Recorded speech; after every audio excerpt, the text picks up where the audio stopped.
Yes people, good morning, good afternoon, good evening to all of you. कैसे सब लोग? Hope so आप सब लोग बहुत बढ़िया रहेंगे। मैं बता दूं, मैं भी बहुत अच्छा हूं। तो गाइज, जैसा कि आप लोगों का एग्जाम अभी बहुत ही कम डेज रहे हैं, और इतने डेज रहे जिसको आप ऐसे फिंगर पे काउंट कर सकते हैं। सर, इतने ही डेज रहे हैं एग्जाम के लिए। तो होप सो आप लोगों का प्रिपरेशन बहुत अच्छा चल रहा होगा। और भाई साहब, मैंने आपको बहुत सारे रिवीजन लेक्चर दे रखे हैं।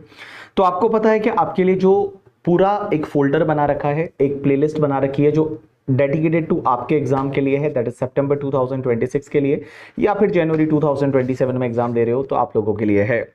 उसके साथ साथ में अभी जैसे कि इंस्टीट्यूट ने आरटीपी निकाला, और जब से आरटीपी आया मेरे पास भी बच्चों के मैसेज आने लगे कि सर हमने आरटीपी ट्राई तो किया, बट अगर आप फटाफट हमको आरटीपी करा लोगे तो हमारा काम बन जाएगा। तो गाइज, मैं क्या करता हूं, आरटीपी आप लोगों के साथ में डिस्कस कर लेता हूं और आप लोगों को मैं आरटीपी जो है वो करा देता हूं। तो चलिए आज अपन आरटीपी चालू करेंगे। और ये आरटीपी कौन से वाले एग्जाम के लिए जो है वो आया है, तो गाइस मैं बताऊं, रिवीजन टेस्ट पेपर जो है this is applicable for your examination. जो लोग सितंबर में एग्जाम दे रहे हैं, तो जितने भी लोग सितंबर में एग्जाम दे रहे हैं, सितंबर 2026 में एग्जाम दे रहे हैं, उन लोगों के लिए ये आरटीपी है। और सितंबर 2026 में एग्जाम दे रहे हैं उन लोगों के लिए है। लेकिन आप लोग अगर जनवरी 2027 में दे रहे हैं तो भी क्या ये आरटीपी हम कर सकते हैं? बिल्कुल कर सकते हैं, बिकॉज आपके लिए कोई सिलेबस में चेंज नहीं है। तो जो लोग सितंबर में एग्जाम दे रहे हैं उनके लिए भी सिलेबस सेम है, और जो जनवरी 2027 में एग्जाम दे रहे हैं उनके लिए भी सिलेबस सेम है। आपके लिए इनकम टैक्स एक्ट 1961 है, वही एप्लीकेबल है। As amended by the finance act 2025 है, वो आपके लिए एप्लीकेबल है करके, ठीक है। तो चलिए हम एक काम करते हैं कि सीधा चालू करते हैं हम लोग आरटीपी। और आरटीपी में जितने भी क्वेश्चन है मैं आपके साथ में डिस्कस कर लेता हूं, जिससे आपके लिए बहुत बढ़िया हो जाएगा। तो चलिए चालू करते हैं। सबसे पहला केस सिनेरियो क्या दे रखा है, तो mister Anirudh, age is 38 year. तो पहली चीज तो बंदे का नाम क्या है? इंडिविजुअल है, जिसका एज है वो 38 ईयर्स है। Resident individual, employed as a senior project consultant in the technology firm that is MNE enterprise in the Bangalore. तो यहां पे ये बैंगलोर में काम करता है, एज अ जॉब करता है किसी कंपनी में, और ये बंदा रेजिडेंट है। He is paying the tax under the default tax regime for the previous year 25-26, that is assessment year 26-27।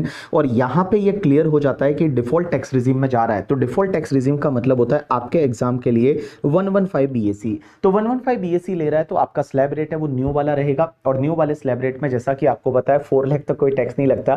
4 lakh to 8 lakh, 8 lakh to 12 lakh, 12 lakh to 16 lakh, 16 lakh to 20 lakh, 20 lakh से 24 लाख, 24 लाख के ऊपर। तो 4 की टेबल याद होनी चाहिए और उधर 5 की टेबल याद रखनी चाहिए। तो यहाँ पे 4 लाख तक टैक्स नहीं लगता। फिर 5%, 10%, 15%, 20%, 25% एंड 24 लाख के ऊपर वाला जितना भी इनकम रहता है उस पर 30% की रेट से टैक्स लगेगा। आगे देखिए क्या दे रखा है। During the previous year 25-26 he received the gross salary of 15,75,000। TDS deducted on the salary during the previous year is 25-26 is 1,09,200। तो आपका जो ग्रॉस सैलरी है वो 15,75,000 है, और आपका जो TDS कटा है दैट इज द 1,09,200 है, वो TDS कटा है, इतना एम्प्लॉयर ने TDS काटा होगा। He also provided the technical consultancy service and charged the fees of the 48,000 from the startup A and 52,000 from the startup B, whose turnover during the tax year, that is last year, previous year 24-25, exceed the 5 crore rupees, and he opt of the presumptive taxation scheme under section 44 ADA of the income tax act 1961। तो इसको जो technical consultancy मिला है, technical consultancy का जो fees मिला है उस पे ये बंदा जो है वो 44 एडीए जो सेक्शन है, जिसमें आपको पता रहेगा कि जो भी आपका जो ग्रॉस रिसिट है उसका आपको 50% इनकम बताना पड़ता है, तो वो वाला प्रोविजन ये ऑप्ट कर रहा है। तो एक बात बताओ, यहां तक कि अगर नॉलेज के हिसाब से बताऊं तो आपका इनकम कितना होगा, आपका टोटल इनकम कितना होगा? तो अगर मैं टोटल इनकम की बात करूं तो इस बंदे का आप जब टोटल इनकम निकालोगे तो टोटल इनकम निकालते टाइम सबसे पहले आपको ग्रॉस सैलरी दे रखा है। तो सैलरी की अगर मैं बात करूं तो सैलरी हेड का इनकम कितना आएगा? आपका ग्रॉस सैलरी 15,75,000 दे रखा है। आपको पता रहेगा इसमें से 75,000 का स्टैंडर्ड डिडक्शन मिल जाएगा, बिकॉज ये नए टैक्सेशन रिजिम में जा रहा है। तो जब नए टैक्सेशन रिजिम में जा रहा है तो आपकी सैलरी हेड की इनकम हो गई 15 लाख रुपए। तो ये तो क्लियर है कि आपके सैलरी हेड की इनकम 15 लाख है। अब यहां पे पीजीबीपी का इनकम कितना आएगा? तो गाइस मैं एक बात बताऊं, पीजीबीपी का इनकम कितना आएगा? तो पीजीबीपी के केस में आपका जो इनकम आएगा, इसको फीस मिला है, टेक्निकल फीस मिला है, वो कितना मिला है? एक तो 48,000 मिला है स्टार्टअप ए से, एंड गाइस उसके साथ में 52,000 मिला है स्टार्टअप बी से। तो मैं बताऊं इसका पीजीबीपी का इनकम जो है वो कितना आएगा, 48,000 एक तो मिला है और एक 52,000 मिला है। अब एक बात बताओ, इसकी टोटल होती है 1 लाख रुपीज, और जब ये 44 एडीए ले रहा है तो 44 एडीए के हिसाब से क्या होता है कि आपकी जो ग्रॉस रिसिट होती है ना उसका 50% आपका पीजीबीपी का इनकम होता है। तो ऐसा बोल दूं मैं 50,000 रुपीज आपका पीजीबीपी का इनकम है। तो यहां पे 1 लाख रुपीज है, उतने का आपको टेक्निकल फीस मिला और उसका 50% इज योर पीजीबीपी का इनकम। ये तुम्हारा पीजीबीपी का इनकम माना जाएगा करके, ठीक है। चलिए देखिए आगे क्या दे रखा है। आगे दे रखा है in the November 2025 he made the following outward remittance under the liberalized remittance scheme under LRS through an authorized dealer। अब एक बात समझना, यहां पे इंडिया के बाहर पैसा भेज रहे हो और इंडिया के बाहर पैसा भेजते हो अंडर एलआरएस स्कीम, तो आपको पता रहेगा टीसीएस आता है अंडर सेक्शन 206C 1G करके टीसीएस आता है। और उसमें क्या था कि इंडिया के बाहर अगर आप 10 लाख रुपीस तक रेमिटेंस करोगे तो कोई टीसीएस नहीं आएगा, 10 लाख के ऊपर वाले पे आएगा। बट 10 लाख के ऊपर वाला अगर आपने मेडिकल या एजुकेशन पर्पस के लिए भेजा तो आपका 5% टीसीएस, और अगर अदर पर्पस के लिए भेजा तो 20% का टीसीएस आएगा। वहां पे एक और चीज ध्यान रखना, अगर आपने एजुकेशनल लोन लेके भेजा है तो कोई टीसीएस नहीं आएगा। अगर एजुकेशनल लोन लेके भेजा है तो कोई टीसीएस है वो आपका नहीं आता। अब एक बात समझना क्या दे रखा है यहां पे देखिए। तो सबसे पहले ऑन द 10 नवंबर 2025 को उसने 8,50,000 भेजा to the university in the Germany for his son education funded by the personal saving. अब एक बात बताओ, आप इंडिया के बाहर एजुकेशन पर्पस के लिए भेज रहे हो या मेडिकल पर्पस के लिए भेज रहे हो तो 10 लाख तक टीसीएस नहीं आएगा, 10 लाख के ऊपर वाले पे 5% टीसीएस आएगा। तो यहां पे एक बात बताइए, ये जो अमाउंट है वो with in the limit of the 10 lakh है तो इस पे टीसीएस नहीं आएगा। लेकिन गाइस ये 10 नवंबर को हुआ, उसके बाद 25 नवंबर को वो वापस भेज रहा है। कितना भेज रहा है, 3,50,000 भेज रहा है to his brother in the Australia for the personal maintenance. अब ये ब्रदर को भेज रहा है, ये कोई एजुकेशनल पर्पस के लिए नहीं है, ये कोई जो मेडिकल पर्पस के लिए नहीं है, ये अदर पर्पस के लिए है।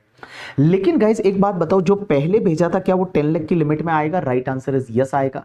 तो 850 पे कोई टीसीएस नहीं आएगा। अब एक बात बताओ, यहां पे 150 का लिमिट बचा है जिस पे टीसीएस नहीं आएगा। अभी आपने 350 भेजा तो 350 में से 150 पे कोई टीसीएस नहीं आएगा, बाकी 2 लाख रुपीस पे आपका टीसीएस आ जाएगा। और 2 लाख रुपीस पे अदर पर्पस के लिए है तो 20% की रेट से, इसका मतलब 40,000 रुपीज है, उतना टीसीएस आएगा। 40,000 रुपीज आपका टीसीएस आएगा। अब एक बात समझिए, अगला एडजस्टमेंट क्या बोलता है। तो अगला एडजस्टमेंट बोलता है he own a residential building consisting of the 3 identical floor. तो 3 फ्लोर का एक बिल्डिंग है, तो बेसिकली 3 फ्लोर का बिल्डिंग है तो घर तो एक ही है। अब एक बात समझना, फ्लोर नंबर 1 है वो सेल्फ ऑक्यूपाइड है, तो फ्लोर नंबर 1 है वो सेल्फ ऑक्यूपाइड है। Floor number 2 was vacant for the whole year. Flat floor number 2 है वो वैकेंट है, खाली पड़ा है, तो खाली पड़ा है तो वो भी तो एसओपी ले सकते हैं। तो एक बात बताओ, आपका जो ग्राउंड फ्लोर है या फर्स्ट फ्लोर है, बेसिकली एक फ्लोर है, वो तो एसओपी है, सेल्फ ऑक्यूपाइड प्रॉपर्टी, एक खाली पड़ा है। अब एक बात समझो, एसओपी का बेनिफिट आप किस पे लेते हो? एक तो आपका जो सेल्फ ऑक्यूपाइड है या पूरे साल खाली पड़ा है और भैया आप ऑक्यूपाइड नहीं कर पाए due to the any reason, तो उस पर्टिकुलर केस में उसको भी एसओपी का बेनिफिट ले सकते हो, तो ये भी एसओपी है। लेकिन फ्लोर नंबर 3 है जो आपने लेट आउट कर रखा है eight a monthly rent of the 25,000, he paid the municipal taxes 30,000 for the entire building and interest is the 12 lakh on the housing loan taken for its construction. अब guys एक बात बताओ, यहां पे एक फ्लोर लेट आउट है तो वो तुम्हारा लेट आउट प्रॉपर्टी हो जाएगा। अब एक बात समझना, लेट आउट प्रॉपर्टी आपका हो गया, बाकी दोनों जो है वो सेल्फ ऑक्यूपाइड प्रॉपर्टी है। सीधी सी बात है, वैकेंट वाले का कुछ भी नहीं आएगा और आपका एसओपी का भी कुछ नहीं आएगा। और जब ये न्यू टैक्सेशन रिजीम में जा रहा है तो देखो एसओपी के सामने आपको इंटरेस्ट का डिडक्शन नहीं मिलेगा। अब यहां पे लेट आउट प्रॉपर्टी है, आपको 25,000 का रेंट मिल रहा है, तो मुझे बताइए 25,000 का रेंट मल्टीप्लाई बाय 12 मंथ का आपका रेंट कितना आता है? तो गाइस यहां पे आपका जो रेंट है या एक्चुअल रेंट मैं बोलूंगा 25,000 multiply by 12 it's comes to the 3 lakh rupees. तो 3 लाख रुपीज का आपका रेंट आया। इसमें से म्युनिसिपल टैक्सेस है वो आपको लेस करने को मिलेगा, और म्युनिसिपल टैक्स कितना लेस करने को मिलेगा? 30,000 पूरे घर का है, तो जो लेट आउट वाला फ्लोर है उसका आपका 10,000 आ जाएगा। तो 10,000 आप म्युनिसिपल टैक्सेस लेस कर दीजिए तो 2,90,000 आ जाएगा। अब इसका एक तो 30% आप लेस कर दीजिए, तो 2,90,000 का 30% कम्स टू द आपका 87,000, एक तो ये आ जाएगा। अब एक और चीज समझना, इसमें से इंटरेस्ट का डिडक्शन और मिलेगा, और इंटरेस्ट कितना जाएगा? तो इंटरेस्ट 12 लाख पूरे घर का है, तो आपका जो लेट आउट वाला फ्लोर है उसका कितना आ जाएगा, 4 लाख आ जाएगा। तो 4 लाख आप इंटरेस्ट का डिडक्शन ले लीजिए, तो आपके पास में देखिए हाउस प्रॉपर्टी हेड का लॉस आ गया, और हाउस प्रॉपर्टी हेड का 290 माइनस कर दीजिए 87,000 माइनस कर दीजिए 4 लाख, तो इट्स कम्स टू द 1,97,000 का हाउस प्रॉपर्टी हेड का लॉस आ गया। अब एक बात बताओ, हाउस प्रॉपर्टी हेड का जो लॉस है क्या किसी और हेड से सेट ऑफ होता है? राइट आंसर इज किसी और हेड से सेट ऑफ तभी हो सकता है जब आप ओल्ड टैक्सेशन रिजिम में हो, तो 2 लाख रुपीस तक अदर हेड से सेट ऑफ होता है। लेकिन यहां तो न्यू टैक्सेशन रिजिम में हो तो हाउस प्रॉपर्टी का लॉस किसी और हेड से सेट ऑफ नहीं होता, एज वेल एज इसको कैरी फॉरवर्ड भी नहीं कर सकते। तो ये जो भी तुम्हारा लॉस है इसको आप कैरी फॉरवर्ड भी नहीं कर पाएंगे, सेट ऑफ भी नहीं कर पाएंगे, तो ये तुम्हारा क्या हो जाएगा, लैप्स हो जाएगा। ये लॉस का कुछ भी नहीं होगा, this loss is going to be lapse, ना तो ये सेट ऑफ होगा ना ही ये कैरी फॉरवर्ड होगा। अब एक बात बताओ आगे क्या दे रखा है। On 15 March 2026, he sold a commercial plot of the 65 lakh. उसने 65 लाख में एक कमर्शियल प्लॉट है वो सेल किया है, which is acquired on the 31st January 2024 को खरीदा था 40 लाख में, और इसका स्टैम्प ड्यूटी वैल्यू भी 65 लाख है। यहां पे आपको जो है वो इंडेक्स नंबर दे रखा है 376 एंड 348। अब एक बात बताओ, इसने जो प्लॉट बेचा, कमर्शियल प्लॉट बेचा, उस पर कैपिटल गेन आएगा। अगर मैं कैपिटल गेन की बात करूं तो गाइज एक बात बताओ, कैपिटल गेन आप कैसे कैलकुलेट करोगे? तो कैपिटल गेन कैलकुलेट करने के लिए आपका फुल वैल्यू ऑफ कंसिडरेशन है वो 65 लाख आ जाएगा।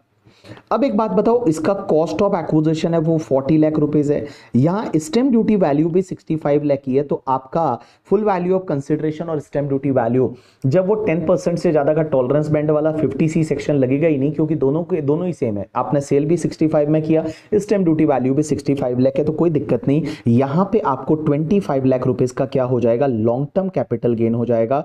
तो long term capital gain is your 25 lakh rupees का लॉन्ग टर्म कैपिटल गेन आ गया। अब गाइस यहां पे एक चीज समझना, जब आप टैक्स निकालते हैं तो टैक्स निकालते टाइम इंडेक्सेशन का बेनिफिट मिलेगा, टैक्स निकालते टाइम, सिर्फ टैक्स निकालते टाइम।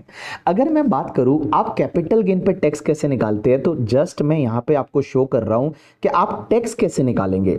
देखो, टोटल इनकम कैलकुलेट करते टाइम आपको इंडेक्सेशन का बेनिफिट नहीं मिलेगा, बट टैक्स कैलकुलेट करते टाइम, क्योंकि एक बात बताओ, अगर वो 4 कंडीशन सेटिस्फाइड हो गई, पहला एसएससी इंडिविजुअल एचयूएफ है, resident, right answer is yes, resident individual HUF है। दूसरी कंडीशन ये immovable property, answer is yes. तीसरी कंडीशन, क्या ये इमूवेबल प्रॉपर्टी आपने 23 जुलाई 2024 से पहले खरीदा हुआ है, right answer is yes, and 23 जुलाई 2024 या उसके बाद में बेच रहे, राइट आंसर इज यस। तो यहां पे आपको कैपिटल गेन टैक्स कैलकुलेट करते टाइम इंडेक्सेशन का बेनिफिट मिलेगा, and you will have an option that either पे द 20% विद इंडेक्सेशन और 12.5% विदाउट इंडेक्सेशन।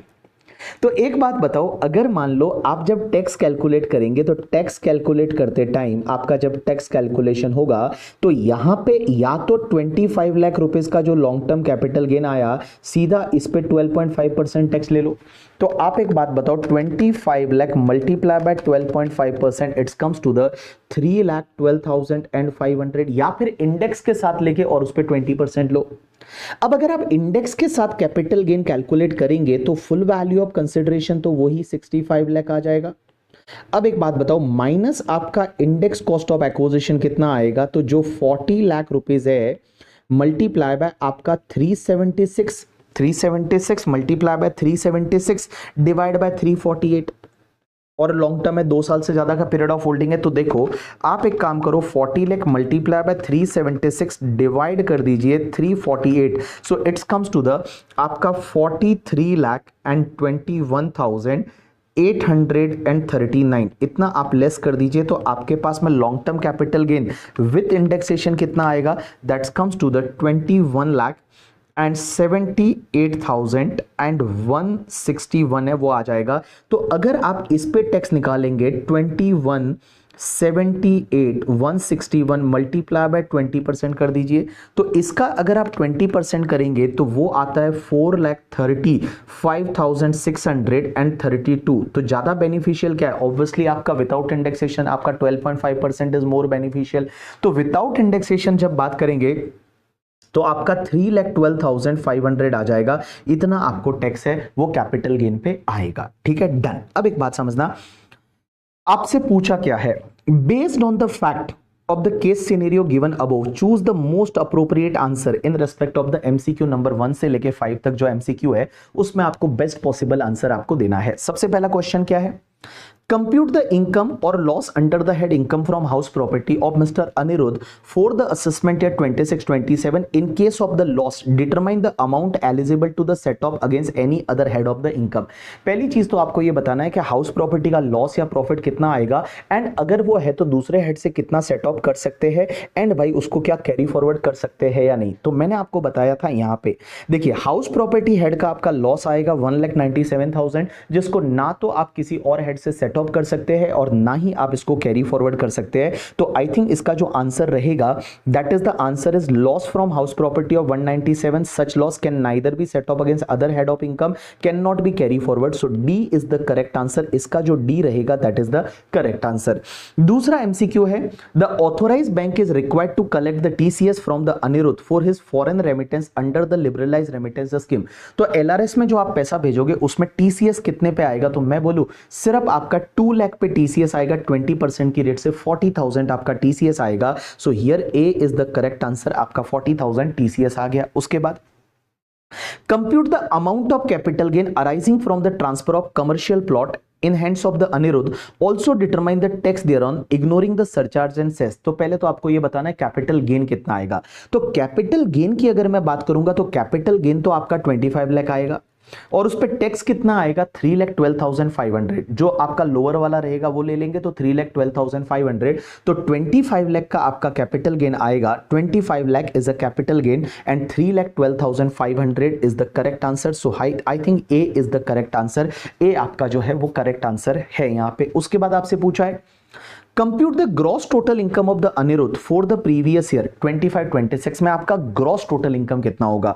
तो गाइज अगर मैं ग्रॉस टोटल इनकम की बात करूं तो देखो एक तो आपका सैलरी का इनकम 15 लाख होगा, पीजीबीपी का इनकम 50,000 होगा एंड आपका कैपिटल गेन का इनकम 25 लाख होगा। तो आप एक काम करिए इसकी टोटल कर दीजिए, और तो किसी हेड का इनकम दिख नहीं रहा है और हाउस प्रॉपर्टी का लॉस है वो लैप्स हो जाएगा। तो 15 lakh rupees plus 50,000 rupees plus 25 lakh it's comes to the I think 40 lakh or 50,000 and 40 lakh 50,000 is the correct answer। तो 40 lakh 50,000 है वो आपका करेक्ट आंसर रहेगा। Of the C is the 40 lakh 50,000 is the correct answer. उसके बाद compute the tax payable after considering the TDS TCS if any by the Anirudh for the previous year 25-26। तो एक बात बताओ, इन्होंने बोला कि आपको टैक्स निकालना है बट TDS TCS लेस करने के बाद। तो एक बात बताओ आपका टैक्स कितना आएगा। तो गाइस एक बात बताऊं, एक तो आपका कैपिटल गेन वाला तो 3,12,500 आया। अब कैपिटल गेन को अगर आप हटा देते हो तो उसके बाद आपका कितना बचता है 15,50,000 बचता है। तो 15,50,000 पे स्लैब रेट से टैक्स निकालो। तो जब आप स्लैब रेट से टैक्स निकालोगे तो guys up to 4 lakh obviously कुछ भी टैक्स नहीं आएगा। 4 लाख से लेके और 8 लाख तक आपका 5% में 20,000 आ जाएगा। उसके बाद आपका 8 लाख से लेके और 12 लाख तक आपका 10% दैट इज 40,000 आ जाएगा। एंड गाइज आपका 12 लाख से लेके और आपका 12 लाख से लेके और 15.5 लाख आपका 15% आएगा। तो एक काम करो 15,50,000 माइनस आपका 12 lakh it's comes to the 3,50,000 पे आप 15% ले लीजिए तो दैट कम्स टू द 52,500। अब एक बात बताओ 52,500 plus 60,000 it's comes to the 1,12,500। आपका 1,12,500 टैक्स आएगा। अब एक बात बताओ इसको आप टोटल कर दीजिए plus 3,12,500 so it's comes to the 4,25,000 और इसमें आप ऐड कर दीजिए health and education cess at the rate 4%। तो इसका 4% हेल्थ एंड एजुकेशन सेस है वो 17,000 आ जाएगा। तो 17,000 को आप ऐड कर दीजिए तो इट्स कम्स टू द 4,42,000। तो आपका जो टैक्स आएगा without TDS TCS is a 4,42,000। अब गाइस एक बात बताओ इसमें से जो टीडीएस टीसीएस है वो सब लेस कर दो। तो टीडीएस टीसीएस में कौन कौन से टीडीएस आएंगे। तो गाइस एक तो उसका सैलरी वाला 109,200। तो इसमें से एक तो सैलरी पे जो टीडीएस काटा 109,200 इसको लेस कर दो। दूसरा एक बात बताओ जो टीसीएस है वो टीसीएस को लेस कर दो।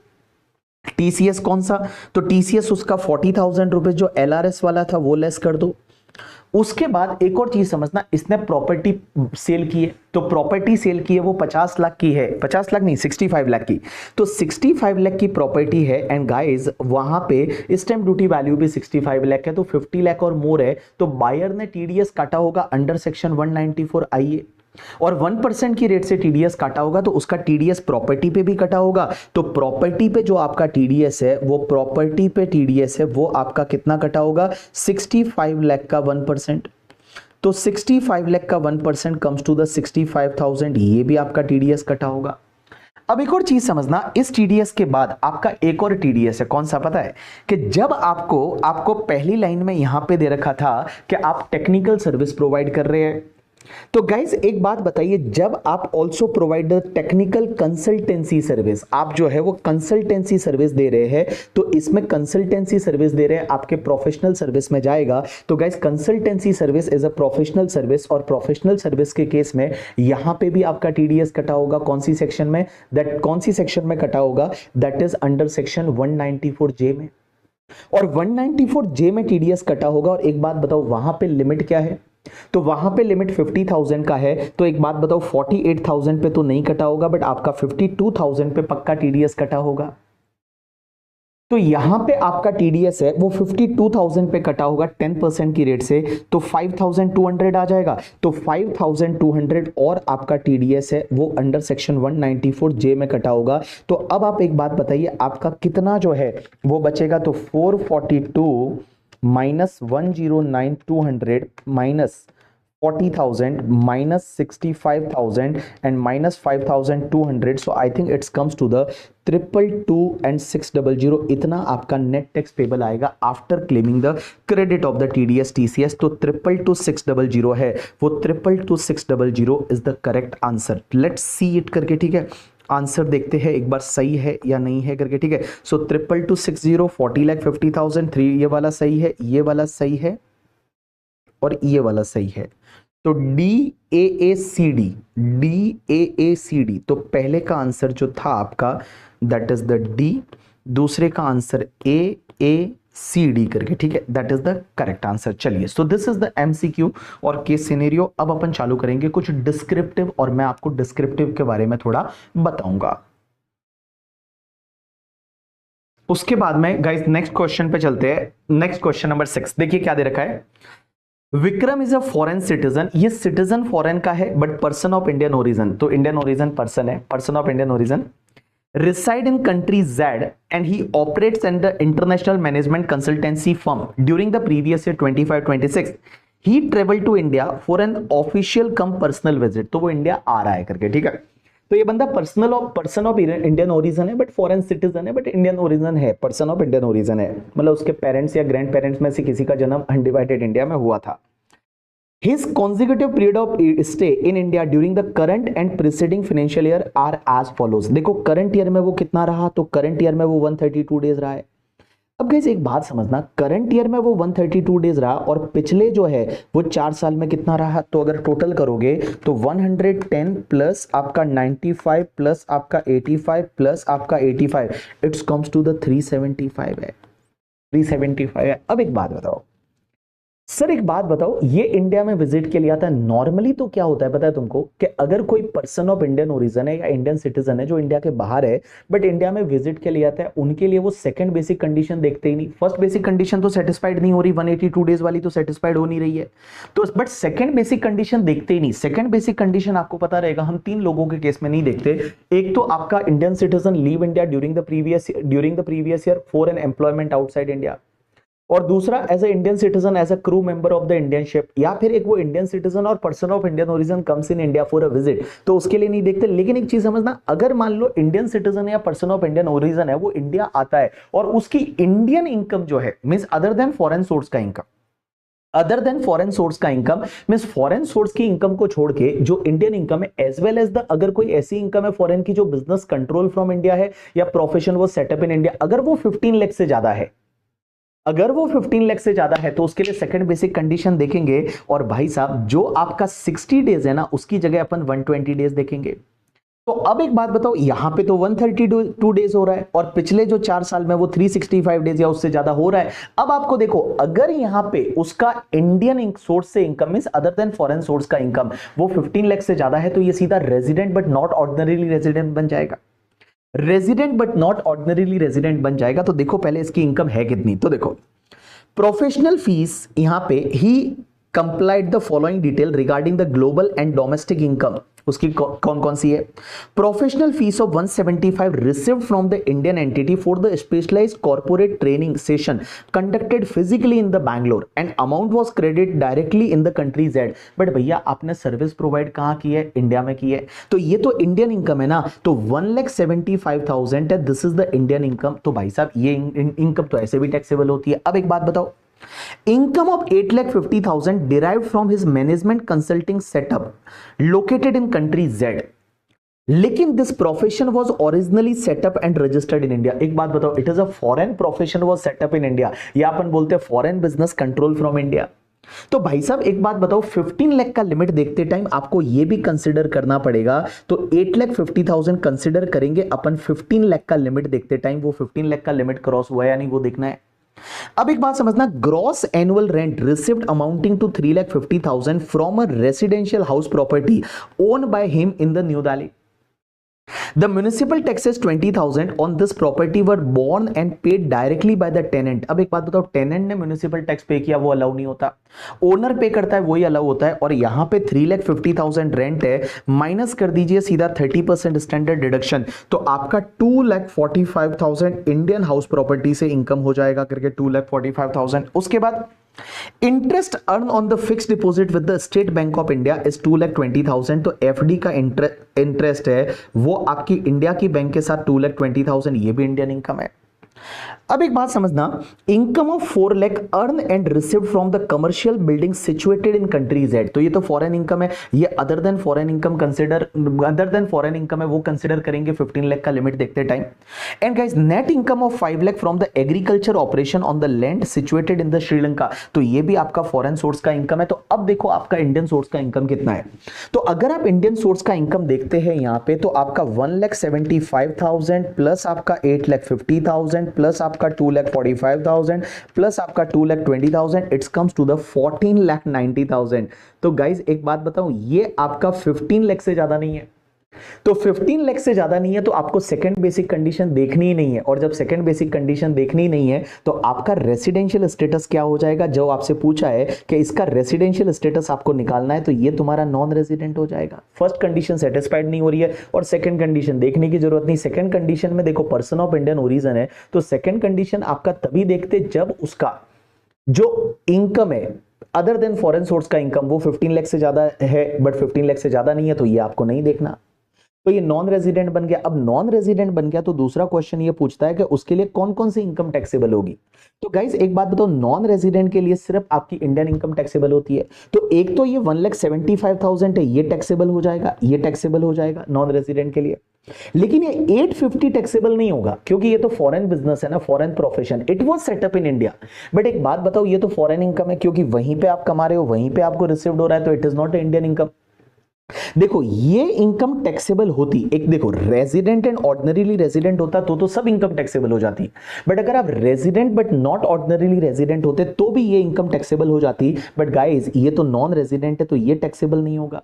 बाकी ये वाला टैक्सेबल हो जाएगा, ये वाला टैक्सेबल हो जाएगा। एंड गाइस आपका ये फॉरेन की इनकम तो ऐसे भी नॉन रेजिडेंट के लिए टैक्सेबल नहीं है। तो आप देखोगे आपकी इनकम कितनी टैक्सेबल होगी, 175 टैक्सेबल होगी, 245 टैक्सेबल होगी और 220 टैक्सेबल होगी। ये इंडिया में टैक्सेबल होगी फॉर द नॉन रेजिडेंट। आप जब देखोगे आपको समझ में आ जाएगा। चलिए अगला क्वेश्चन क्या बोलता है, mister Rudra and his wife Shivani are resident in India for the previous year 25-26।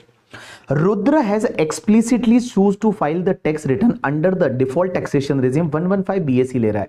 तो रुद्र 115 BAC ले रहा है and Shivani has chosen to opt out from the default taxation regime में शिवानी ओल्ड टैक्सेशन regime में जा रही है। तो जो रुद्र है ना, यहाँ पे रुद्र जो है वो आपका न्यू टैक्सेशन regime 115 BAC में जा रहा है और जो शिवानी इसकी वाइफ है वो शिवानी जो है वो आपके ओल्ड टैक्सेशन regime में जा रही है। अब देखिए क्या दे रखा है, they furnish the following information for the previous year 25-26 under otherwise unless otherwise stated. जो भी आपको इनकम जो इंफॉर्मेशन दे रखी है वो इंफॉर्मेशन 25-26 प्रीवियस ईयर की है। सबसे पहला, Rudra is a working partner in the Dayal and Company registered firm and he received the salary of 8,20,000 from the firm. The salary is as per the limit prescribed under section 40B. अब एक बात बताओ, partnership firm से salary मिल रही है और partnership firm से salary किसको मिल रही है? रुद्र को मिल रही है। तो ये सैलरी कहां टैक्सेबल होगी? पीजीबीपी हेड में।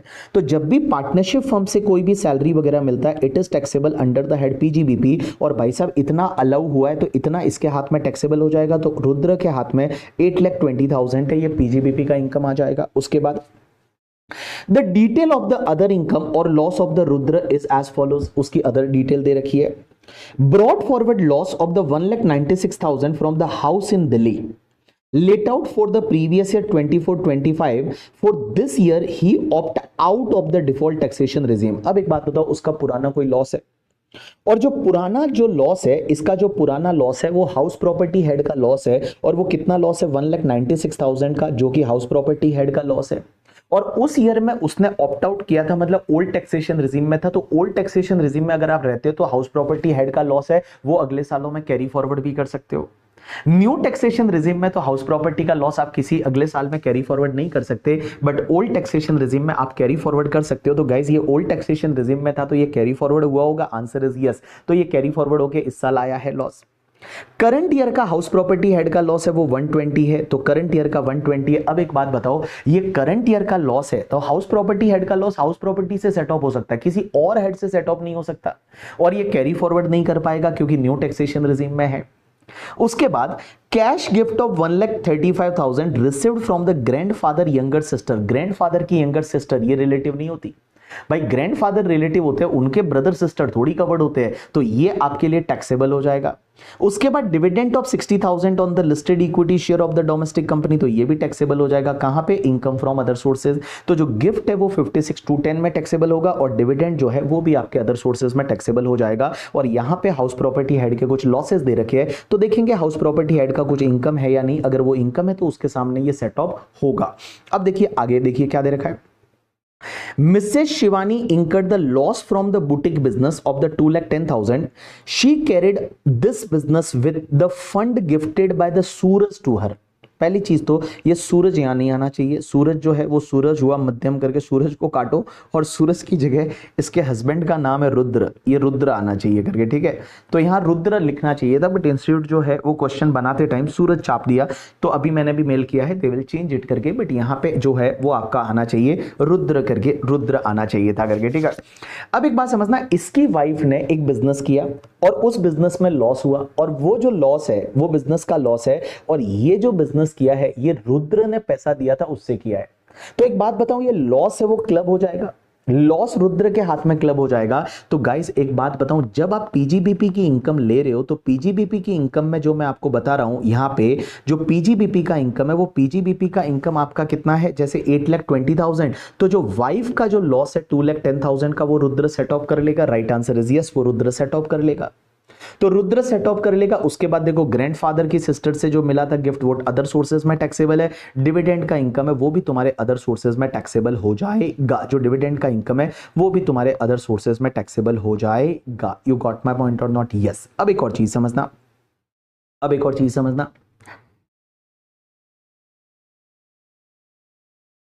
अब अगर आप बात करोगे सो अपन क्वेश्चन पे चलते हैं और क्वेश्चन में यहां रुद्र लिख लिया आपने, ठीक है। उसके बाद Shivani also receive the cash gift of 11 lakh from the Rudras grandfather younger sister. अब देखो रुद्र के ग्रैंडफादर की यंगर सिस्टर से शिवानी को गिफ्ट मिला तो ये भी टैक्सेबल हो जाएगा, ये भी टैक्सेबल हो जाएगा। Shivani also receive the cash gift of 11 lakh from the Rudras grandfather younger sister, तो ये भी टैक्सेबल हो जाएगा। किसके हाथ में? शिवानी के हाथ में टैक्सेबल हो जाएगा। तो शिवानी जो है उसका 11 लाख रुपए का यहां पे इनकम आ जाएगा। अब एक बात बताओ, Rudra hold the 22% of the equity share carrying voting power in the Rudra Tech Private Limited. तो रुद्र का एक कंपनी में 22% का शेयर होल्डिंग है। Shivani also hold the 25% of equity share in the same company. Shivani का भी 25% इक्विटी शेयर है सेम कंपनी में। तो एक बात बताओ, यहां तो दोनों का सब्सटेंशियल इंटरेस्ट है, दोनों का मिला के सब्सटेंशियल इंटरेस्ट है। मींस रुद्र का और शिवानी का दोनों सब्सटेंशियल इंटरेस्ट होल्ड करते हैं। Shivani is employed as an interior layout planner at the Rudra Tech Private Limited at a monthly salary of the 50,000। अब शिवानी को यहां पे सैलरी मिल रही है 50,000 मंथली, लेकिन she does not possess the required qualification for this specific designation. अब इस specific designation के लिए जो शिवानी जो है वो शिवानी का कोई प्रोफेशनल और टेक्निकल क्वालिफिकेशन नहीं है। तो एक बात बताओ, अगर अब्बा जब्बा डब्बा है तो सैलरी किसके हाथ में टैक्सेबल होनी चाहिए? हस्बैंड के हाथ में टैक्सेबल होनी चाहिए। लेकिन एक बात बताओ, यहां तो दोनों का सब्सटेंशियल इंटरेस्ट है। तो यहां पे आपको ये लग रहा होगा कि जब देखो उसकी वाइफ के साथ में पास में जो है वो कोई भी प्रोफेशनल टेक्निकल क्वालिफिकेशन नहीं है, तो उसके हस्बैंड के हाथ में जो है वो टैक्सेबल होना चाहिए। लेकिन गाइस एक चीज समझना, आप बिल्कुल सही सोच रहे हैं, लेकिन आपको पता है जब दोनों का सब्सटेंशियल इंटरेस्ट है, क्योंकि आप देखोगे रुद्र की स्पाउस के साथ मिलके, एक सेकेंड, रुद्र जो यहां पे है और रुद्र की स्पाउस के साथ मिलके 20% और मोर होल्ड कर रहा है, तो यहां पे आपका जो है अपन बोल सकते हैं सब्सटेंशियल इंटरेस्ट है। उसकी वाइफ जो है उसका भी सब्सटेंशियल इंटरेस्ट है। तो एक बात बताओ, जब दोनों का सब्सटेंशियल इंटरेस्ट है तो इनकम कहां पे क्लब होगी? वो वहां पे क्लब होगी जिसकी अदर इनकम ज्यादा है। क्योंकि आप देखो रुद्र का भी सब्सटेंशियल इंटरेस्ट है, उसकी वाइफ शिवानी है, उसका भी सब्सटेंशियल इंटरेस्ट है, तो इनकम उसके हाथ में क्लब होगी जिसकी इनकम ज्यादा है। और इस क्वेश्चन में जब आप देखोगे ना तो यहां पे शिवानी की इनकम ज्यादा दिख रही है, क्योंकि शिवानी की यहां पे 11 लाख रुपीस की इनकम तो यही दिख रही है। और अगर आप देखोगे तो शिवानी की इनकम जब ज्यादा दिख रही है तो उस पर्टिकुलर केस में जो ये सैलरी है वो शिवानी के हाथ में ही टैक्सेबल होगी, ये रुद्र के हाथ में टैक्सेबल नहीं होगी करके। ठीक है, चलो उसके बाद में अगला पॉइंट क्या दे रखा है, देखिए। On 15 May 2025, Rudra gifted equity share of 80 lakh to his brother wife, that is Mrs. K. Subsequently, on the 20th May 2025, Rudra's brother gifted a commercial building located in the Mumbai valued 60 lakh to the Rudra's wife. Now, Mrs.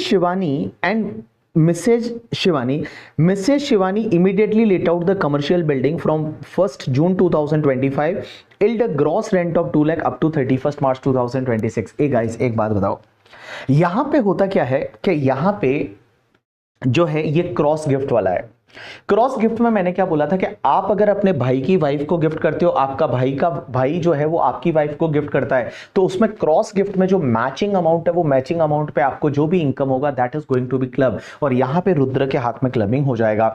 तो आप देखोगे कि यहां पे matching amount कितना है, तो यहां पे उसने जो गिफ्ट किया, रुद्र ने 80 लाख का गिफ्ट किया और उसके भाई ने उसको 60 लाख का प्रॉपर्टी गिफ्ट किया। तो 60 लाख पे जो भी इनकम इसकी वाइफ को हो रही है that is going to be taxable in hands of the Rudra, ये रुद्र के हाथ में टैक्सेबल हो जाएगी। तो 60 लाख पे जो भी इनकम हुई दैट हाउस प्रॉपर्टी का income is going to be taxable in hands of the Rudra, वो रुद्र के हाथ में टैक्सेबल हो जाएगा। उसके बाद mister Rudra receive the interest on the enhance compensation on 15th April 2026 2 lakh. It's related to the transfer of piece of the land in the financial year 18-19. अब एक बात समझो, इसको इंटरेस्ट ऑन एनहांस कंपनसेशन मिला। Guys interest on enhance compensation है ना, ये other sources में टैक्सेबल होता है। तो whatever interest you received on the late compensation that is taxable under income from other sources, और अदर सोर्सेज में टैक्सेबल होता है। और आपको पता है अदर सोर्सेज में आपको 50% का डिडक्शन मिल जाएगा। तो जो भी आपका इंटरेस्ट मिला, जैसे यहाँ 2 लाख रुपीज का इंटरेस्ट मिला, तो 2 लाख का 50% comes to the 1 lakh rupees है, वो आपके लिए टैक्सेबल हो जाएगा under income from other sources. यहां पे आपसे पूछा है आपकी टोटल इनकम निकालनी है, आप इजीली देखोगे आपका काम बन जाएगा। चलिए उसके बाद क्वेश्चन नंबर 8 पे चलते हैं। और क्वेश्चन नंबर 8 जो है ना वो basically examine the applicability of the tax deducted and computed the amount of tax required to be deducted. TDS आएगा या नहीं, और अगर आता है तो आपका कितना टीडीएस का अमाउंट है वो आपको बताना होगा। सबसे पहले Vivek is a resident individual engaged in the business of the electronic goods. तो विवेक जो है वो आपका engaged in the business of electronic goods के बिजनेस में है, ये बिजनेस कर रहा है विवेक।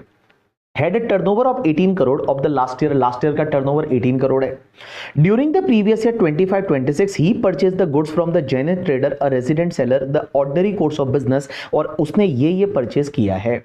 अब एक बात समझना, उसने सबसे पहले 15 मई को परचेज किया था 24 लाख का, 22 अगस्त को परचेज किया 31 लाख का, 18/11 को परचेज किया 29 लाख का। इतना परचेज किया, ये किसने किया? विवेक ने किया है। किससे किया है?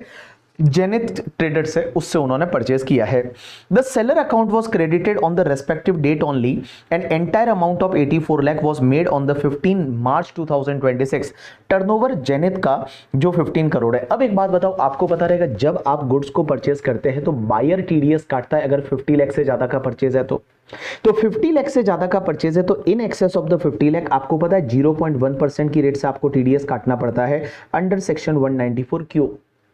अब 194 क्यू में आपको टीडीएस काटना पड़ेगा, बट 50 लाख के ऊपर वाले पे आपको काटना है। तो एक बात बताओ, काटना कब पड़ता है? At the time of crediting the party और payment whichever is earlier. तो क्रेडिटिंग द पार्टी पहले हो रहा है, पेमेंट तो है वो लास्ट में जाके कर रहे हो, तो क्रेडिटिंग द पार्टी पहले हो रहा है तो पहले टीडीएस काट लो।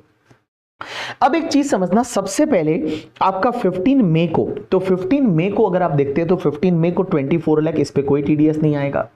उसके बाद 31 लाख है। तो गाइस एक बात बताओ, 50 लाख तक आपका टीडीएस नहीं आता, तो एक काम करिए, आपका जो 24 लाख प्लस आपका 31 लाख, यहां पे आपका 55 हुआ, माइनस 50 लाख पे कोई टीडीएस नहीं, तो यहां पे आपको 5 लाख पे टीडीएस आएगा। एंड गाइस 5 लाख पे अगर आप 0.1% करेंगे, दैट इज द टीडीएस का अमाउंट, तो आपका 5 लाख पे यहां पे टीडीएस आ जाएगा। तो 5 लाख पे अगर आप 0.1% करेंगे, इट्स कम्स टू द 500 आपका टीडीएस का अमाउंट आएगा।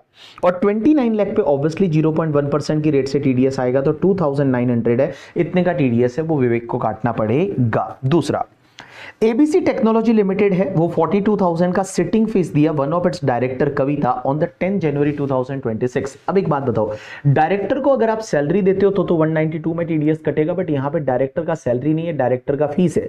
तो डायरेक्टर फीस पे अगर आपको याद रहेगा तो टीडीएस कटता है अंडर सेक्शन 194J में, और वहां पे लिमिट भी नहीं है 50,000 का।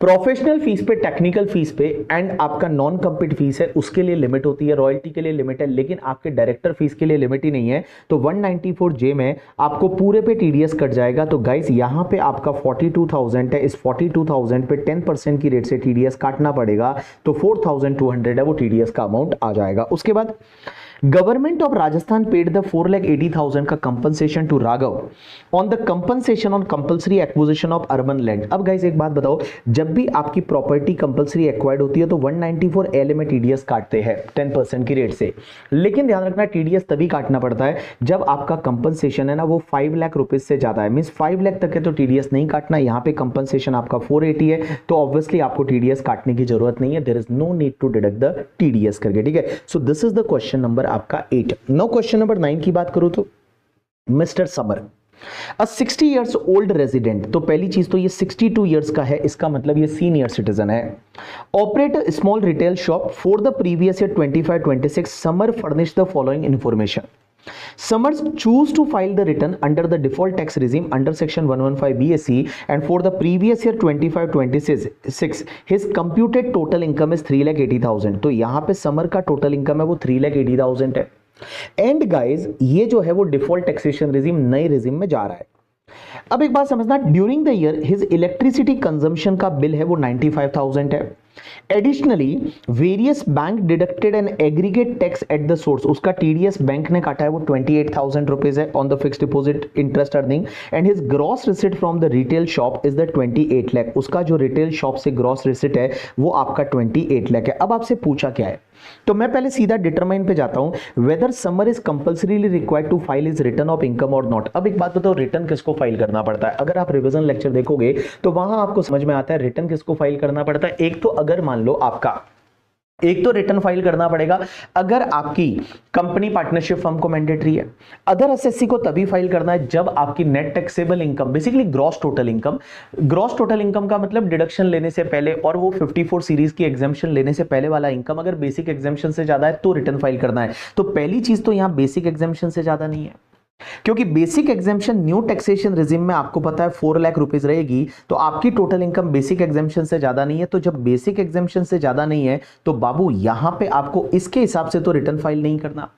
लेकिन आपको पता है कुछ केसेस ऐसे होते हैं जहां रिटर्न फाइल करना पड़ेगा, जब स्पेशल केसेस में या तो आपका जो करंट अकाउंट है उस करंट अकाउंट में आपका डिपॉजिट है वो डिपॉजिट मोर देन 1 करोड़ है, सेविंग अकाउंट में डिपॉजिट 50 लाख रुपीज और मोर है, बिजनेस के केस में टर्नओवर 60 लाख से ज्यादा है, प्रोफेशन के केस में ग्रॉस रिसीट 10 लाख रुपीज से ज्यादा है, अगर फॉरेन ट्रेवल पे 2 लाख से ज्यादा का खर्चा किया, इलेक्ट्रिसिटी एक्सपेंडिचर 1 लाख से ज्यादा है, या फिर आपका टीडीएस टीसीएस जो कटा है या कलेक्ट हुआ है वो 25,000 और मोर है, और सीनियर सिटीजन के केस में 50,000 रुपीज और मोर है, तो आपको रिटर्न फाइल करना पड़ेगा। अब एक बात बताओ, यहां इलेक्ट्रिसिटी का खर्चा 1 लाख से ज्यादा नहीं है, यहां पे टीडीएस टीसीएस जो है वो आपका 28,000 और सीनियर सिटीजन के केस में 50,000 या उससे ज्यादा है, तो रिटर्न फाइल करना है। एंड गाइस, आपका टर्नओवर है वो 60 लाख से ज्यादा नहीं, तो एक बात बताऊं, इसको रिटर्न फाइल करने की जरूरत नहीं है। किसी भी क्लॉज में ये फॉल नहीं कर रहा, तो इसको रिटर्न फाइल करने की जरूरत नहीं है। दूसरा, to celebrate his spouse birthday, Samar paid the single cash bill of 60,000 to the 5 star luxury hotel. उसका बिल कैश में पे किया जो कि 60,000 है। Later that month he issued an account pay cheque of 48,000 to the life insurance corporation to renew his family life insurance coverage. तो दूसरा question आपसे ये पूछा है कि क्या उसको पेन नंबर लगाना पड़ेगा या नहीं। अब एक बात बताओ, आपको अगर याद रहेगा तो होटल या रेस्टोरेंट का बिल अगर 50,000 से ज्यादा का कैश में पे किया तो आपको पैन कार्ड लगाना पड़ता है। होटल या रेस्टोरेंट का बिल है वो 50,000 से ज्यादा का कैश में पे किया तो आपको जो है वो रिटर्न फाइल आपको जो है वो पैन कार्ड लगाना पड़ता है। तो इसने जो 60,000 रुपीज होटल का बिल पे किया है दैट इज मोर देन 50,000 और कैश में किया है, तो यहां पे उसको पैन कार्ड लगाना पड़ेगा। और एक और पॉइंट ये है कि लाइफ इंश्योरेंस पॉलिसी का प्रीमियम अगर आप 50,000 से ज्यादा पे करते हो तो पैन कार्ड लगाना है, ये 50,000 से ज्यादा नहीं है, तो यहां पे पैन कार्ड लगाने की जरूरत नहीं है। ठीक है, so this is the your question number आपका 9। अब गाइस क्वेश्चन नंबर 10 है ना, ये टोटल इनकम का क्वेश्चन है। क्वेश्चन नंबर 10 है, ये टोटल इनकम का क्वेश्चन है। मैं क्वेश्चन को डिस्कस ही नहीं करूंगा, आप लोग जो मास्टर क्वेश्चन अगर करोगे ना जो पीजीबीपी का है, और वो मास्टर क्वेश्चन कर देते हैं ना अपन जो पीजीबीपी का, भाई साहब सब कवर हो जाता है।